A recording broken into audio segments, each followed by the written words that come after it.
Hoje nós estamos no 8º estudo, desde quando começamos a estudar esse livro. E hoje, com a permissão de Deus, nós terminaremos o 2º capítulo. Passamos algumas semanas, estudando o 2º capítulo.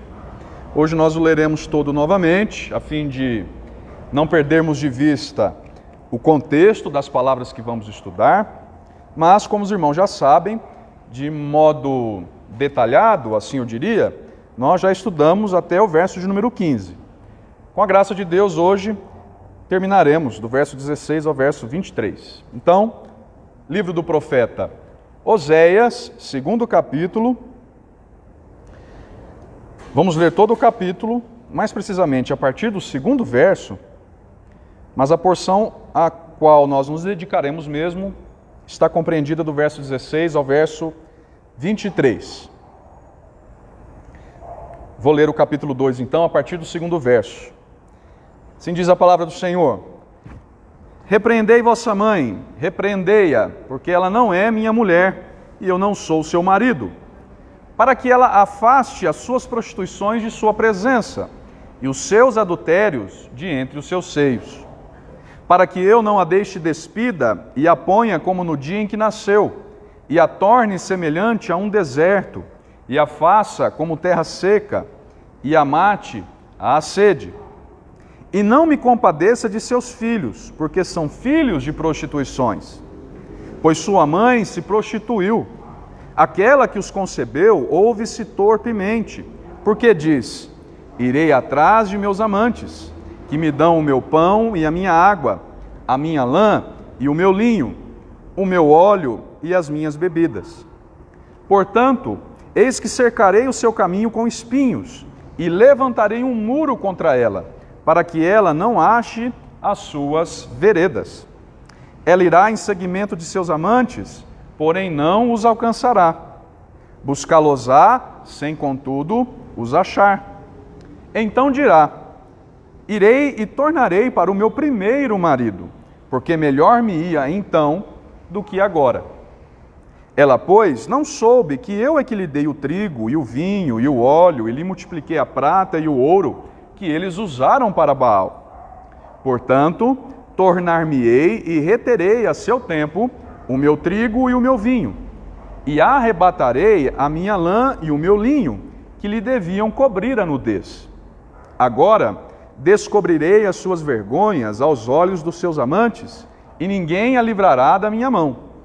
Farei cessar todo o seu gozo, as suas festas de lua nova, os seus sábados e todas as suas solenidades.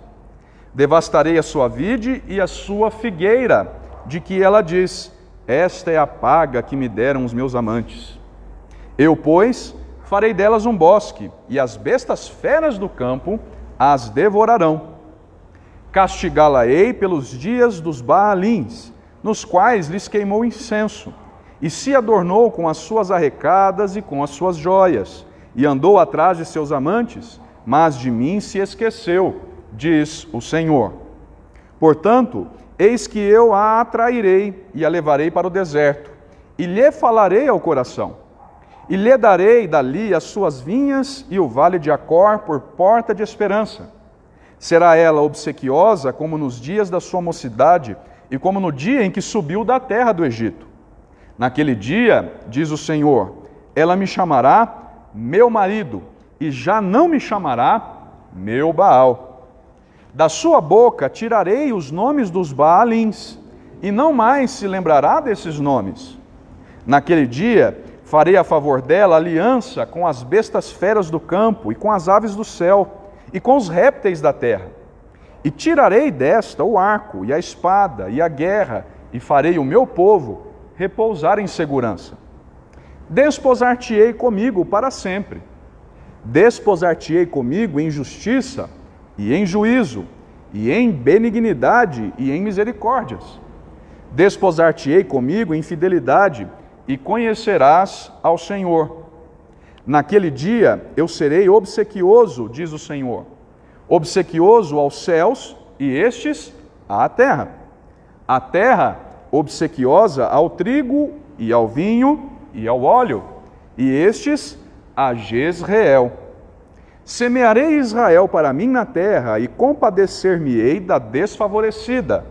E a não meu povo direi, tu és o meu povo. Ele dirá, tu és o meu Deus. Até aqui, meus queridos irmãos e irmãs. Pois bem, como eu disse há pouco, nós estamos... Deixe-me apenas mudar por aqui, porque o pointer não funciona. Nós estamos no 8º estudo hoje, no livro do profeta Oséias, neste livro que começamos a estudar já há algumas semanas. E qual é o nosso objetivo? Aliás, esse tem sido o nosso objetivo já há algumas semanas, desde quando começamos a estudar, pelo menos, o 2º capítulo. Qual tem sido o nosso objetivo?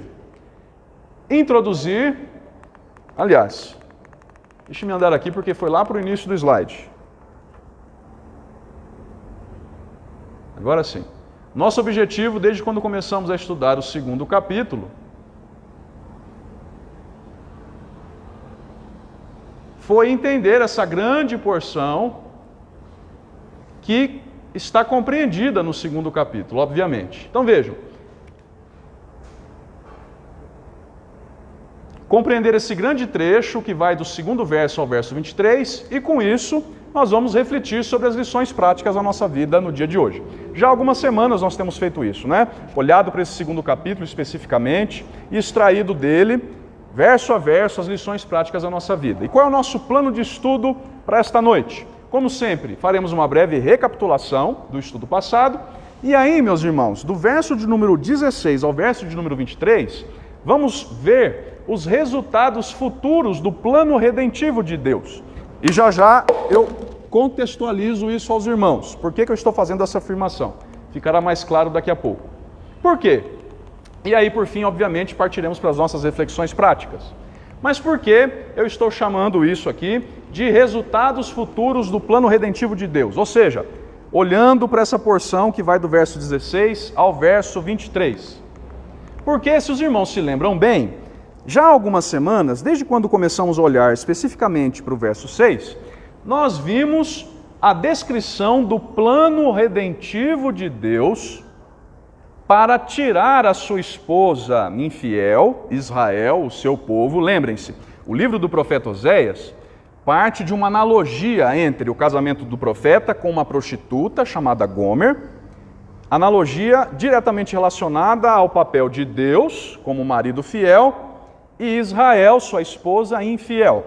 E desde o verso 6, pelo menos do 2º capítulo, Deus vem anunciando por meio do profeta Oséias um plano redentivo para tirar a sua esposa infiel, ou seja, o seu povo infiel, Israel, da situação decadente na qual ela, a sua esposa infiel, se encontrava. E esse plano, nós vimos a partir do verso 6, passaria por 3 etapas, assim digamos. Estava compreendido em 3 facetas, vamos chamar assim, em 3 dimensões. Primeiro, Deus diz que iria restringir o comportamento pecaminoso de Israel. Não foi o que vimos lá no verso 6? Portanto, eis que cercarei o seu caminho com espinhos. Nós vimos isso. Depois, ele iria disciplinar esse seu povo de uma maneira apropriada, e isso significava dizer que o seu povo passaria por momentos difíceis de distintas maneiras. E aí nós vimos isso lá a partir do verso de número 8. E lembrem-se, irmãos, eu disse que essas 3 dimensões do plano redentivo de Deus podem ser muito bem vistas no texto quando nós vemos os portantos. Lembrem, os irmãos se lembram disso? Lá no verso 6 tem um portanto, no verso 9 tem um outro portanto, e o último lá no verso 14. Eles iniciam as dimensões do plano redentivo de Deus, que são 3. A segunda, portanto, passava pela disciplina do seu povo, e a terceira, por fim, que nós estudamos na semana passada, versos 14 e 15, passava pela atração que Deus ocasionaria em relação ao seu povo para si mesmo. Deus diz lá nos versos 14 e 15 que atrairá o seu povo, levará a sua esposa rebelde, Israel, é analogia, lembrem-se disso, para o deserto, E ali, no deserto, no momento de prova, no momento de tribulação, lhe falaria ao coração. Ou seja, tocaria naquilo que havia e que há de mais central no ser humano, no centro das suas emoções, dos seus pensamentos, dos seus desejos, das suas vontades. Mudaria totalmente a disposição do seu povo rebelde, atraindo-o para si novamente. E aí os irmãos se lembram do que nós dissemos na semana passada? A linguagem é mesmo romântica. À primeira vista parece que Deus está dizendo que vai seduzir a sua esposa rebelde, levando-a para o deserto e lhe falando ali ao seu coração. Pois bem, meus irmãos, as 3 dimensões do plano redentivo de Deus nós terminamos de ver na semana passada, quando chegamos até o verso 15. Agora, a partir do verso 16, nós vamos ver quais serão os resultados futuros desse plano redentivo de Deus. Lembrem-se, o capítulo 2 basicamente está estruturado da seguinte maneira: Deus denuncia o pecado, depois anuncia o que pretende fazer em relação a essa situação, e agora, por fim, nós vamos ver a partir do verso 16, fala acerca dos resultados que decorrerão desse seu plano redentivo. Tudo certo? Alguma dúvida até aqui? Entenderam a estruturação básica do capítulo 2? Denúncia do pecado, anúncio do plano redentivo, e agora nós vamos ver os resultados que decorrerão desse plano redentivo. O que é que vai acontecer quando esse plano for posto em prática? É o que nós começamos a ver agora a partir do verso 16. E tal como foi com o anúncio do plano redentivo, irmãos, os resultados também se apresentarão em 3 etapas. Vamos olhar primeiro para os versos 16 e 17? Volte os olhos para os versos 16 e 17. E aqui está a primeira etapa, vamos assim dizer. Os primeiros frutos, o primeiro resultado do plano redentivo de Deus quando ele se estabelecer, quando ele se cumprir. Versos 16 e 17. Naquele dia, diz o Senhor, ela me chamará meu marido e já não me chamará meu Baal. Da sua boca tirarei os nomes dos Baalins e não mais se lembrará desses nomes. É o que nós lemos aí, já de início, nos versos 16 e 17. Quais serão, portanto, os resultados do plano redentivo de Deus quando for posto em prática? Vejam, como eu disse, há 3 resultados apresentados por Deus aqui, assim como foram 3 as dimensões do seu plano. E como nós sabemos disso? Pela expressão com a qual o verso 16 começa. Naquele dia. Não é assim que começa o verso 16? Mas vejam que essa expressão não ocorre apenas aqui. Veja o verso 18. Como é que começa?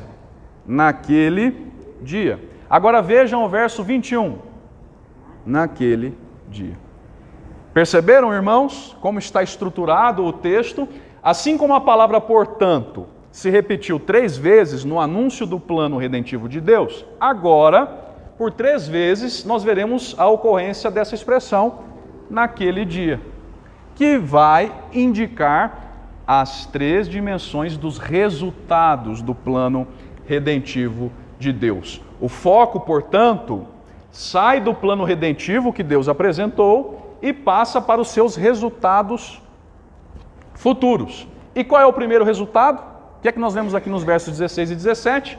Basicamente, que quando Deus pôr o seu plano redentivo em ação, a favor do seu povo Israel, da sua esposa rebelde, primeiro, eles abandonarão Baal. Eles deixarão a idolatria pela qual estavam tão marcados até esse momento. Vejam lá, no verso 16, naquele dia, indicação da primeira faceta aí, diz o Senhor, ela me chamará meu marido, e já não me chamará meu Baal. Então, a partir daqui, meus irmãos, nesses 2 versos, Deus garante que vai erradicar, eliminar todo e qualquer resquício da idolatria ao falso Deus, ao ídolo cananeu, não é?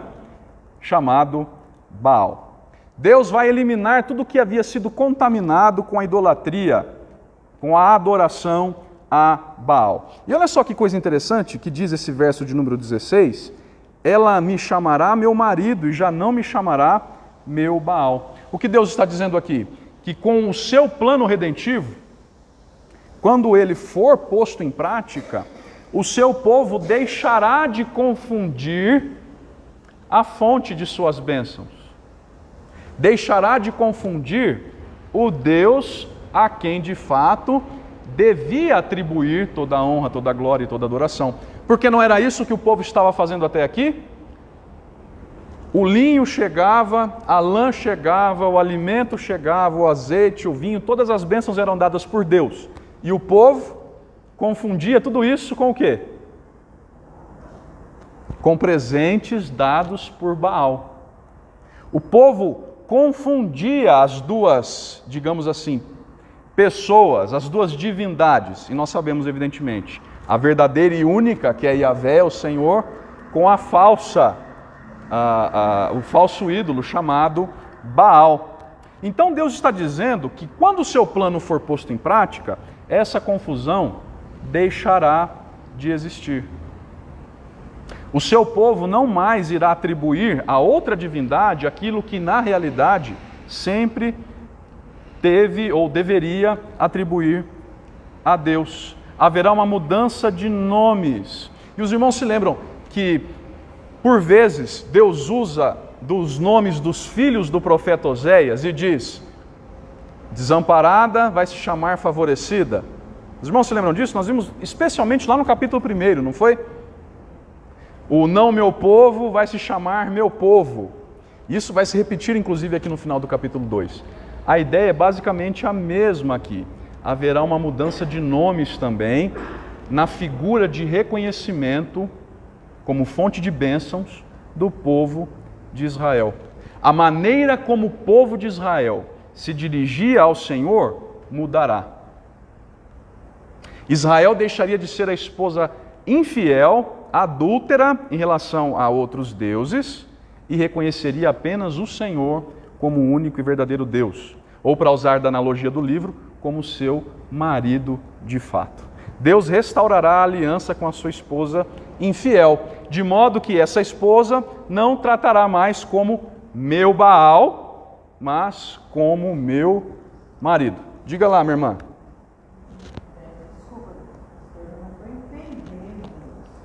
Ótimo, vamos lá. Diz o Senhor. Isso. Ela me chamará meu marido e não me chamará mais meu Baal. Então ela chamava o Senhor de Baal confundindo, é isso? Quase isso. Ela atribuía a Baal, minha irmã, aquilo que na verdade vinha de Deus. Entendeu a ideia? Então era Deus mesmo, só que ela dava. Então, basicamente, a conclusão é essa que a irmã chegou. É como se ela chamasse o Senhor de Baal. Mas por quê? Deus não sabia que era Deus mesmo que estava chamando? Não. Não, minha irmã, porque no caso, Ivonete, a questão aqui é, o povo sabia da existência de Yahvé, o Senhor da aliança, sabia que era uma divindade à parte, uma divindade única. E sabia também que Baal, por outro lado, era outra divindade. A divindade, e aqui, meus irmãos, estou falando da compreensão do povo, porque nós sabemos que Deus só existe um. Estou dizendo a partir da compreensão do povo, ok? O povo sabia, conhecia, ao povo se revelou Yahvé, o Deus da aliança. Mas quando esse povo entrou na terra prometida, se contaminou com outros deuses que ali eram cultuados e adorados. Ou seja, o povo tinha claramente a distinção de que os dois eram pessoas divinas, na sua concepção, diferentes. Não eram a mesma pessoa. Tanto que, os irmãos devem se lembrar disso, Baal era o deus da fertilidade. É por isso que era considerado, o deus da fertilidade para os povos ali de Canaã. É por isso que o povo de Israel atribuía a ele as suas bênçãos, materiais. o seu vinho, a sua lã, o seu linho.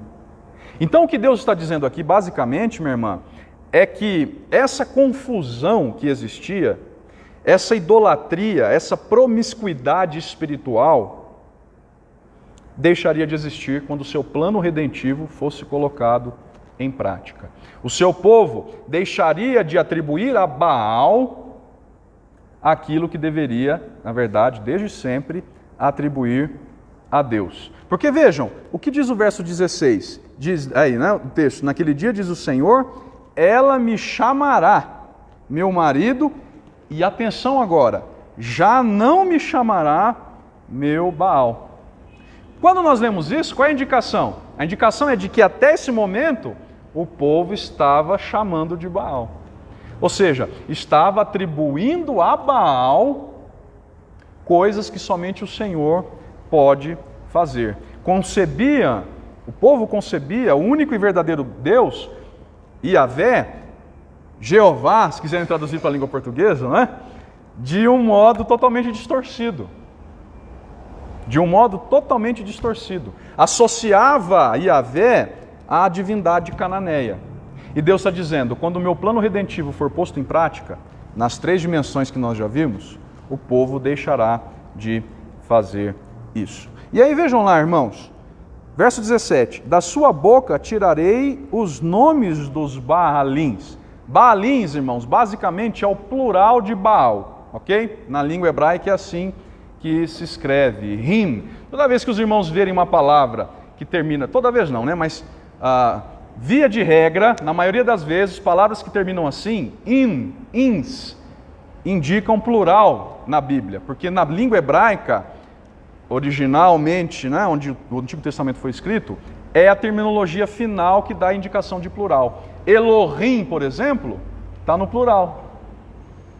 Vejam só que coisa interessante, né? E é o caso aqui. Baalins faz referência ao plural de Baal. Eram os vários deuses, as várias divindades que o povo de Canaã adorava em seus dias. E Deus diz que quando o seu plano for posto em prática, ele tirará da boca do seu povo, da sua esposa infiel, esse nome, ou esses nomes, os nomes dos Baalins. Basicamente, irmãos, o que Deus está dizendo aqui é que nem sequer esses nomes seriam pronunciados mais. Tamanha seria o seu poder na limpeza, na purificação da sua esposa infiel. E há um detalhe muito interessante aqui, porque essa palavra Baal, antes de ser relacionada à divindade cananeia, era uma palavra que o próprio povo de Israel usava para se referir a marido, ou a senhor, e mesmo possuidor. Querem ver um exemplo? Marquem aqui em Oséias e abra lá em Deuteronômio, capítulo 24, no verso 4.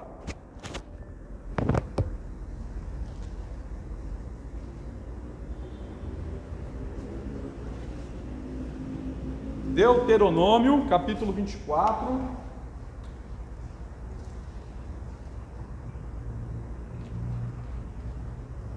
verso de número 4.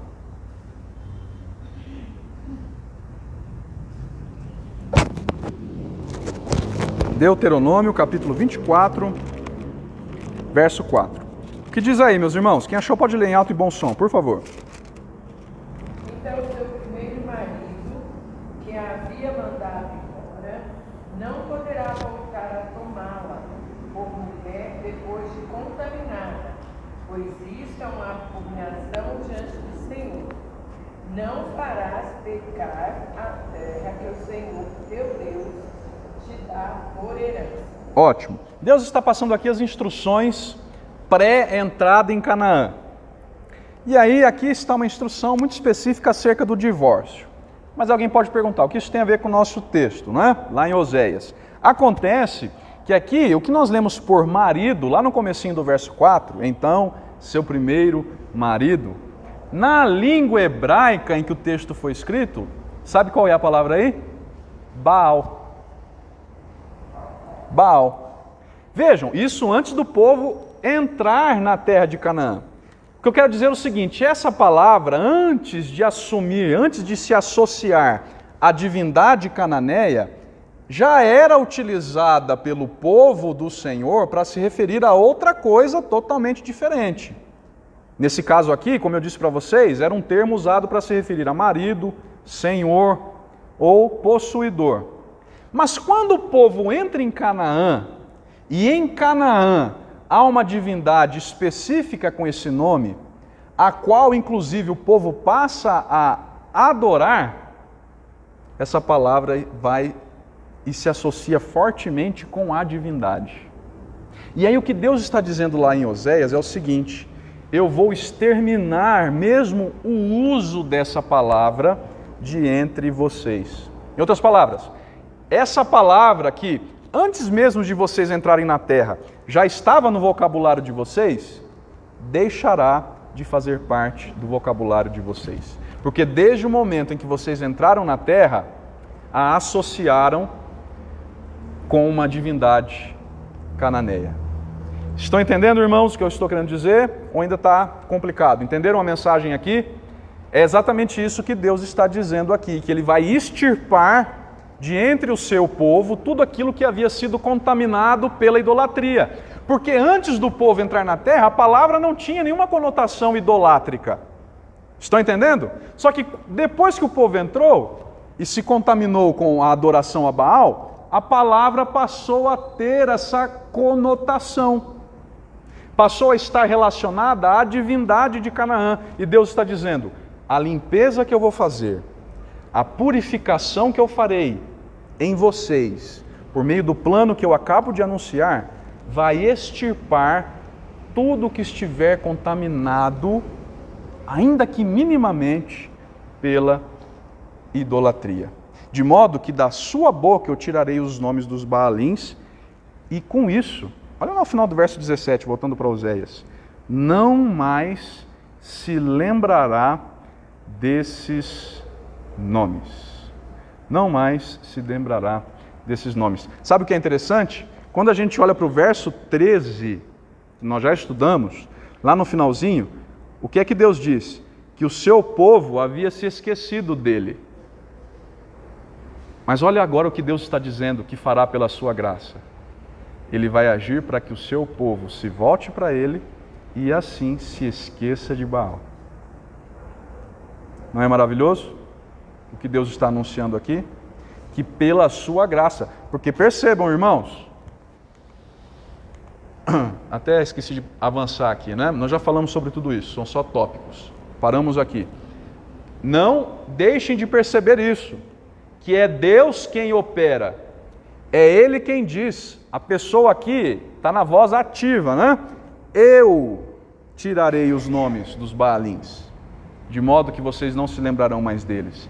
Vejam, é Deus quem operará a mudança. Não é, portanto, por algo que o seu povo fará de bom. Não é, portanto, pelas boas obras do seu povo que Deus operará tamanha maravilha. Não, Deus está dizendo: eu vou fazer. Em outras palavras, qual é a mensagem? É pela minha graça. Porque vocês não merecem. E não é assim conosco, irmãos? Nós não merecemos. Mas Deus ainda assim, pela sua graça, nos salva em Cristo Jesus. Não é?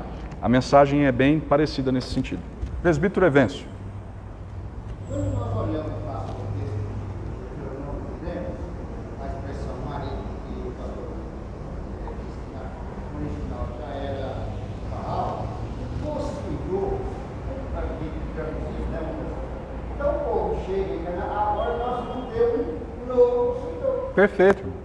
A associação é essa. O fato de esquecerem de Deus é basicamente nessa linha. Eu não quero causar prejuízo a ninguém, mas há muitas situações nos nossos dias hoje que, feitos de Deus, é atribuído a outros nomes. Sim. Quando aqui, cearense, para eu chegar, falou de Paris no Ceará, o Ceará, metade dele, Paris. É verdade. Lá é verdade. Não tem nada a ver com aquilo lá. É verdade. Mas é atribuído Sim. a ele determinadas coisas. E de outra forma também, outras conotações que Sim. a gente fazer a citação, né? Às vezes até sem essa carga religiosa, né, irmão? Quantas pessoas não atribuem, por exemplo, aos políticos, né? Fazendo dos políticos o seu Deus, às vezes sem essa conotação religiosa, né? Tem até essa roupagem secular, não, porque fulano de tal... Estão entendendo o que eu quero dizer, irmãos? Atribuindo a outras pessoas que não devem receber o crédito, não devem receber o mérito. Sim. Sim. É isso, perfeito. Boa lembrança, meu irmão, é isso mesmo. Então vejam. Sim, minha irmã. Já fui lá na Aparecida, né? E fiquei assim, não sei, eu senti até uma dor de ver pessoas subindo aquelas escadarias de joelho. Tá? Aí, conversando para agradecer. Triste, né? Triste. Isso também pode ser também atribuído, né? Sim. Por mais que eles digam que não é idolatria. Mas e atribui. Tem uma. Eu trabalhei junto com uma pessoa que foi em Portugal, que lá. Ela falava assim: é a mesma daqui, mas a daqui veio de lá. O que te falou? Ela falou: eu sei, então tá bom. Aí falava que ia lá porque ela queria ver quer dizer, onde iniciou isso. E aí é a padroeira de Portugal, lá ela é Fátima, no Brasil ela é Aparecida, não sei, mas em Belo Horizonte é Conceição. E aí vão atribuindo a outras pessoas aquilo que na verdade, não é? Por exemplo, eu assisto muito o programa da Ana Maria Braga, cada dia, normalmente, ela anuncia um santo que é o protetor não sei o quê. Uhum. Hoje é dia tal que é o santo não sei o quê, que é protetor. Isso é tudo atribuição. Sim, e aí deixa eu pegar o gancho da senhora para dizer, se Deus não operar, permanece na cegueira até a morte. Porque, meus irmãos, é cegueira espiritual mesmo, não há outra palavra. Se Deus não operar desse modo com o qual operou no seu povo e ainda opera hoje, continua assim. Certo, meus irmãos? Então essa é a primeira dimensão aqui dos resultados que o plano redentivo de Deus trará. Versos 16 e 17. Não é? Seu povo não mais o confundiria com Baal. O nome Baal, inclusive, seria extirpado, ou seja, qualquer lembrança, qualquer associação com a idolatria, Deus extirparia do meio do seu povo. Mas há um segundo resultado. Agora, dos versos 18 a 20. Notem, verso 18 começa com a mesma expressão, naquele dia. Vamos ler? Naquele dia farei a favor dela aliança com as bestas feras do campo, e com as aves do céu, e com os répteis da terra, e tirarei desta o arco, e a espada, e a guerra, e farei o meu povo repousar em segurança. Desposar-te-ei comigo para sempre, desposar-te-ei comigo em justiça, em juízo, em benignidade, em misericórdias, desposar-te-ei comigo em fidelidade, e conhecerás ao Senhor. Segundo resultado do plano redentivo do Senhor será a total segurança e o pleno restabelecimento da relação pactual. Lembrem-se, é um pacto do Senhor com o seu povo, e esse pacto será restabelecido. O restabelecimento pactual do Senhor com a sua esposa infiel. Em que sentido, pastor? Como assim, total segurança? É o que o verso 18 nos diz. Os irmãos prestaram atenção à leitura? Deus diz que por meio desse plano redentivo, Ele fará a favor da sua esposa infiel, ou seja, visando o bem do seu povo Israel, o quê? Uma aliança com as bestas feras do campo, com as aves do céu, com os répteis da terra, e tirará da terra o arco, a espada, a guerra, e fará esse seu povo repousar em segurança. Nós só podemos entender o significado disso se olharmos para o verso 12 que nós já estudamos. Voltem os olhos para o verso 12 que nós já estudamos. Olha lá, qual era uma das dimensões do castigo, da disciplina de Deus? Ele disse que ia devastar a videira do seu povo, né? As vides, a figueira, que eles atribuíam a Baal. E aí olha o finalzinho do verso 12. Faria da prosperidade de Israel um bosque, e aí o que aconteceria? As bestas feras do campo devorariam aquilo que Deus tornou em bosque. Mas olha só o que Deus está dizendo. Mas quando o meu plano redentivo chegar ao fim, ou se estabelecer, esse tipo de maldição deixará de existir. Eu mesmo farei uma aliança com todos os animais selvagens, impedindo-os de fazer o mal que eu mesmo, como faceta da minha disciplina, os havia instituído. Entenderam o que é que Deus está dizendo aqui, portanto? No verso de número 18, o sentido básico é que, em contraste com o passado, quando Deus permitiu que animais destruíssem a propriedade do seu povo, no futuro seria diferente. Ele mesmo iria, vamos usar da mesma linguagem usada aqui, restringir o comportamento desses animais selvagens. Eles não iriam mais, como antes, destruir as lavouras, as vides e as figueiras do seu povo. Entenderam porque o sentido é de segurança? Mas isso ainda continua, esse senso de segurança ainda continua a ser anunciado no verso 18. Porque vejam lá, no final, na segunda parte do verso 18, Deus diz: e tirarei desta, ou seja, da terra, o arco, a espada e a guerra, e farei o meu povo repousar em segurança. Olha lá, assim como Deus faria em relação aos animais selvagens, Deus também faria com os exércitos inimigos. Esse é o sentido transmitido aqui. Deus tiraria da terra a força dos exércitos inimigos revelada no arco, na espada. Deus os pouparia de passar por guerras e faria o seu povo repousar em segurança. Estão entendendo, irmãos? Primeiro resultado, eliminação de Baal. Segundo, pelo menos a primeira parte, total segurança ao povo. Mas esse segundo ainda tem uma segunda parte. A renovação da aliança também trará o pleno restabelecimento pactual de Deus com o seu povo. Olha só que lindo agora o que Deus diz nos versos 19 e 20. Desposar-te-ei comigo para sempre. Qual é a ideia aqui, irmãos? Deus está dizendo: tu, Israel, és a minha esposa rebelde. Tu és, Israel, por causa da idolatria, a minha esposa infiel. Mas quando o meu plano redentivo se manifestar da maneira como eu eternamente o elaborei, o nosso pacto, a nossa relação matrimonial voltará a ser como antes.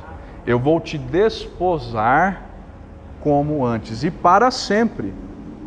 E aí vejam, irmãos, é como se fosse uma ideia de renovação de votos, não é? Os irmãos já passaram, já viram alguma cerimônia, já assistiram alguma cerimônia de renovação de votos no casamento? Há quem faça isso, né? Passa um tempo longo, casados, e aí quer fazer uma cerimônia de renovação de votos, quer que o pastor ore, pedindo a bênção, né? Eu já vi. 25 anos, né, meu irmão? Às vezes 50 anos. E olha só quais são os compromissos nessa, entre aspas, renovação de votos, nesse restabelecimento da aliança. Verso 19. Desposar-te-ei comigo. Olha só os compromissos que Deus faz com essa sua esposa infiel.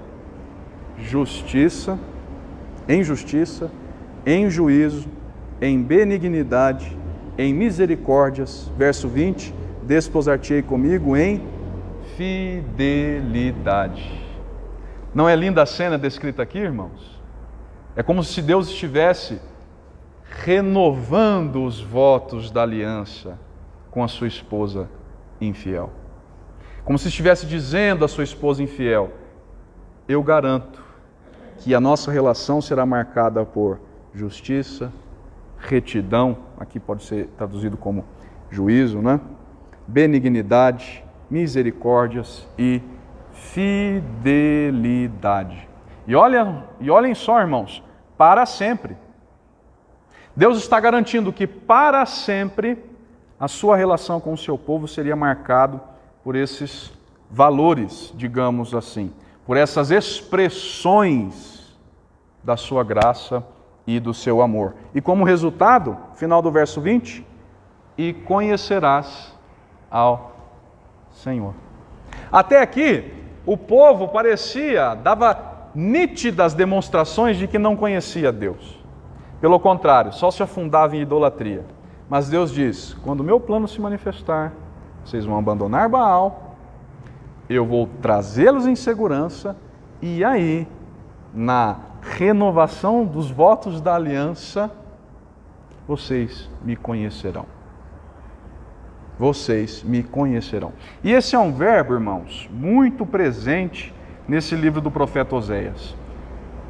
Qual é um dos versículos, aliás, mais conhecidos desse livro do profeta Oséias? Geralmente, quando alguém se lembra de Oséias, cita um versículo bem conhecido e que traz esse mesmo verbo aqui. 6:6. Que diz o que mesmo, irmã? Conhecer e prosseguir. Conhecer ao Senhor, conhecei ao Senhor. E prosseguir em conhecer, exatamente isso. É um verbo muito presente, aparece aqui, aparece lá e em outras ocorrências. Porque, irmãos, conhecer na Bíblia tem essa conotação de intimidade.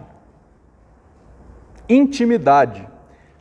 Por exemplo, quando a Bíblia quer falar de relações íntimas entre marido e mulher, para amenizar a palavra, para não trazer uma palavra explícita, vamos dizer assim, ela diz o seguinte: e Adão conheceu sua esposa Eva. Qual é o sentido? Tiveram relações íntimas. Porque conhecer na Bíblia dá exatamente essa ideia, intimidade. Então Deus está dizendo que com o seu plano redentivo, Ele e o seu povo seriam íntimos. Como são íntimos um esposo e uma esposa. Iam se conhecer tão a fundo, iam estar tão ligados um ao outro pela graça de Deus, que o povo ia conhecê-lo, que o povo ia desfrutar dessa intimidade com Ele. E por fim, para encerrarmos, irmãos, terceiro e último resultado, agora a partir do verso 21. Por fim, o plano redentor de Deus, o terceiro resultado será a restauração da harmonia com o seu povo. Verso 21. Naquele dia eu serei obsequioso, diz o Senhor, obsequioso aos céus e estes à terra. A terra obsequiosa ao trigo e ao vinho e ao óleo, e estes a Jezreel. Semearei Israel para mim na terra e compadecer-me-ei da desfavorecida. E a não meu povo direi, tu és o meu povo. Ele dirá, tu és o meu Deus. Vejam por fim, irmãos, que o terceiro resultado será a restauração da harmonia de Deus com o povo. É óbvio, à luz de tudo aquilo que ele já disse até aqui, não há como ser diferente. A harmonia entre o esposo e a esposa, entre Deus e Israel, será restaurada. Vejam lá, a repetição dessa palavrinha aqui, ó, obsequioso. Ela aparece no verso 21, serei obsequioso, diz o Senhor. No mesmo verso, obsequioso aos céus e estes à terra. Verso 22, a terra obsequiosa ao vinho. O que essa palavrinha difícil quer dizer? Alguém já ouviu? Eu não vou perguntar se alguém usa isso no vocabulário cotidiano, né? Eu sou obsequioso, permita-me ser obsequioso para contigo, né? Porque ninguém usa isso mais, não é? Convenhamos. Então, qual é o sentido? Tanto que, na nova versão Almeida atualizada, já trocaram essa palavra aqui. Já não aparece mais assim nesse português, digamos, um tanto quanto arcaico. Mas qual é o sentido? Ser solícito, responder prontamente, ser entre aspas lá, com perdão do neologismo, um respondedor. Alguém que responde prontamente. É o que Deus está dizendo aqui. Quando o seu plano de redenção se estabelecer, ele será alguém solícito à causa do seu povo. Ele vai responder ao seu povo. É isso que nós lemos aqui. O Senhor voltará a ser favorável ao seu povo. E não somente o Senhor. Com isso, olha o que diz. Obsequioso aos céus e estes à terra. A terra obsequiosa ao trigo e ao vinho e ao óleo. e estes a Jezreel. Com isso, irmãos, toda a criação voltará a servir ao povo de Deus harmoniosamente. Porque até então, as bestas feras, lá na maldição anunciada por Deus, iriam devorar o campo. Deus ia transformar a riqueza de Israel num grande pasto. Olha aí, entre aspas, vamos dizer assim, a natureza como um todo seria rebelde contra o povo como sinal da disciplina de Deus. Mas Deus diz, quando o meu plano redentivo se firmar, for manifesto, tudo responderá ao meu povo harmoniosamente. Eu voltarei a responder ao meu povo harmoniosamente, e a criação, a natureza, voltará a responder ao meu povo harmoniosamente. O Senhor mesmo, diz o verso 22, plantará as sementes. Onde diz isso, pastor? Verso 22. A terra obsequiosa ao trigo e ao vinho e ao óleo, e estes a Jezreel. Os irmãos se lembram do significado dessa palavrinha? Jezreel? Deus semeia. Em outras palavras, o que Deus está dizendo aqui será uma situação tão favorável a vocês, porque eu mesmo vou operar para que isso aconteça. Eu mesmo vou plantar as sementes, entre aspas. E não Baal. Eu, diz o Senhor, é que farei. Yahvé fará, não Baal, ao contrário do que vocês entendiam até aqui. Aí, por fim, a desfavorecida, finalzinho lá, ele voltará a favorecer. Olha aí, de novo a inversão dos nomes. Por fim, por meio de seu amor, o não meu povo, diz lá o verso 23, voltará a ser chamado meu povo, ao que este responderá por fim, tu és o meu Deus. Viram o restabelecimento da harmonia? Tudo pela ação graciosa de Deus. Antes de avançarmos às reflexões práticas, onde a gente termina, alguma dúvida até aqui, meus irmãos?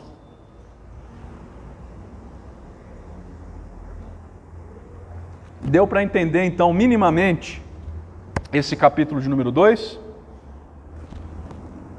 Exposição do pecado, anúncio do plano redentivo e depois dos resultados que virão dele?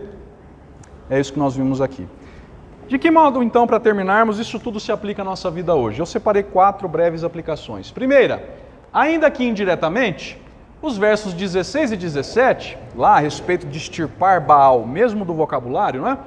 Ensinam que a ação transformadora de Deus inclui a mudança de nosso vocabulário e do modo como nós o empregamos, inclusive. Deus está dizendo, como sinal da minha graça, eu vou tirar Baal do meio de vocês, lá nos versos 16 e 17, não é?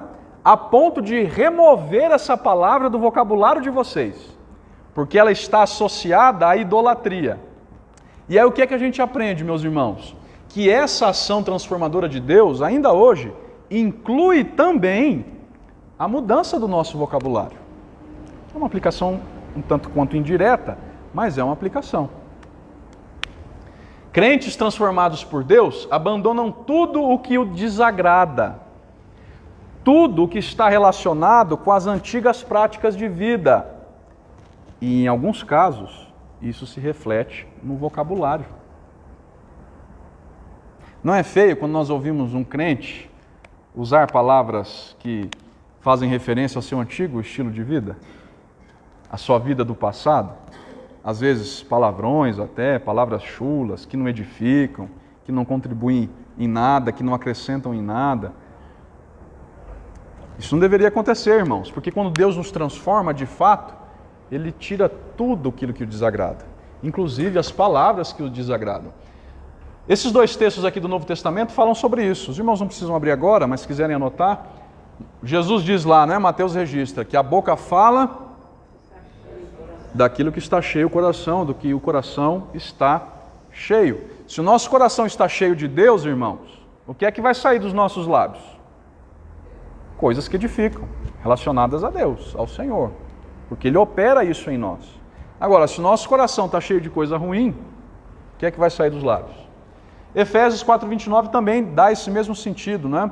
Paulo exorta os crentes efésios a abandonarem as palavras torpes, que não edificam.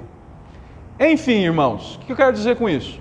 A salvação envolve um processo contínuo de santificação, de abandono de crenças e práticas do passado, muitas vezes relacionadas à idolatria, como foi o caso aqui. E isso inclui, inclusive, a mudança do nosso vocabulário. Deus diz que vai transformar Israel, o seu povo, a sua esposa rebelde, transformando, inclusive, o seu vocabulário. Isso nos ensina muito. Segunda lição, a redenção em Cristo vem acompanhada de tudo o mais. Por ela estamos seguros e unidos a Deus. Não foi o que Deus disse ao povo? Você, minha esposa, quando o meu plano se manifestar, estará segura? Estará mais uma vez unida a mim em comunhão? É isso que acontece conosco, irmãos, quando nós somos salvos em Cristo. Quando nós somos salvos em Cristo, nós estamos verdadeiramente seguros. Nós estamos verdadeiramente unidos a Deus, nada nos separa. Em certo sentido, essas profecias apontam para a realidade de todos nós. Para aquilo que Deus fez em Cristo, na nossa vida, se nós somos de fato crentes. Muito embora a gente ainda guarde a plena consumação de tudo, não é? E é interessante, eu sei que já está um pouco cansativo, eu já estou encerrando, né? O monólogo às vezes cansa, mas já estou acabando. No Novo Testamento, por vezes a igreja é chamada do que de Jesus? Noiva, de esposa. Paulo escrevendo aos Efésios capítulo 5, por exemplo, deixa isso claro. Maridos, amai a vossa esposa como o Senhor amou a igreja e se entregou por ela. E diz lá o texto que Cristo purifica a sua noiva. Vai transformando, tirando as impurezas da sua noiva.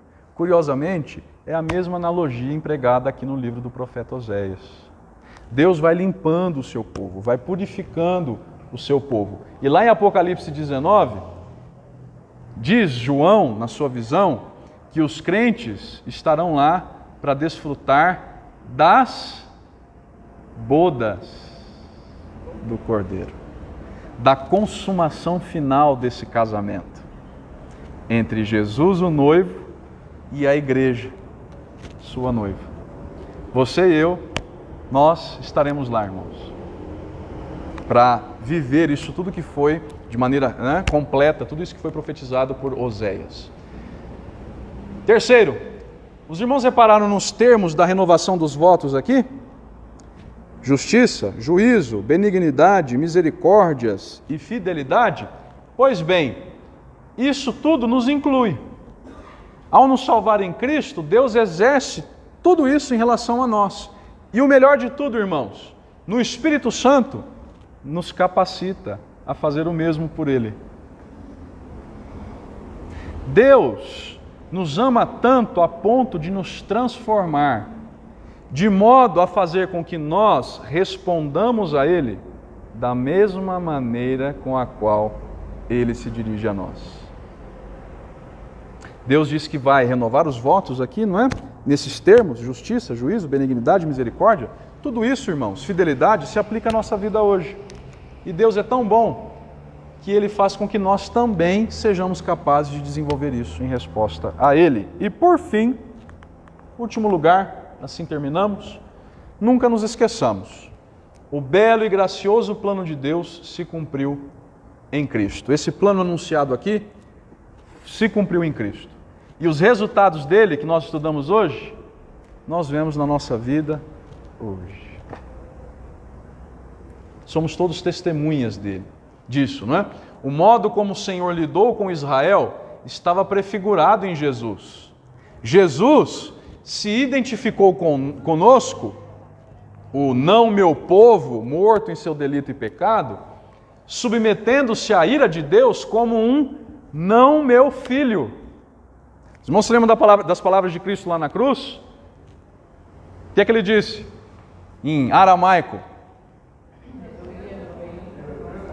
Deus meu, por quê me desamparastes? Olha aí, como a ira de Deus estava sobre ele, como se ele fosse um não meu filho nesse sentido. Tudo isso por amor ao não meu povo, para usar dos termos de Oséias, que somos nós, irmãos. Por sua obra, portanto, hoje, nós podemos ouvir de Deus Pai: Tu és meu povo, como a Bíblia várias vezes diz, e assim Deus nos capacita a responder: Tu és o meu Deus. Os resultados disso tudo aqui, que foi profetizado por Oséias, nós vivemos hoje na nossa vida, como esposa do Senhor. E nós não podemos negligenciar tamanha obra. Vivamos para a glória desse Senhor que nos amou, que nos purifica e que nos leva para as bodas do Cordeiro, lá no finalzinho de tudo, não é? Vivamos para a sua honra e para a sua glória. Alguma dúvida, irmãos? Então vamos encerrar?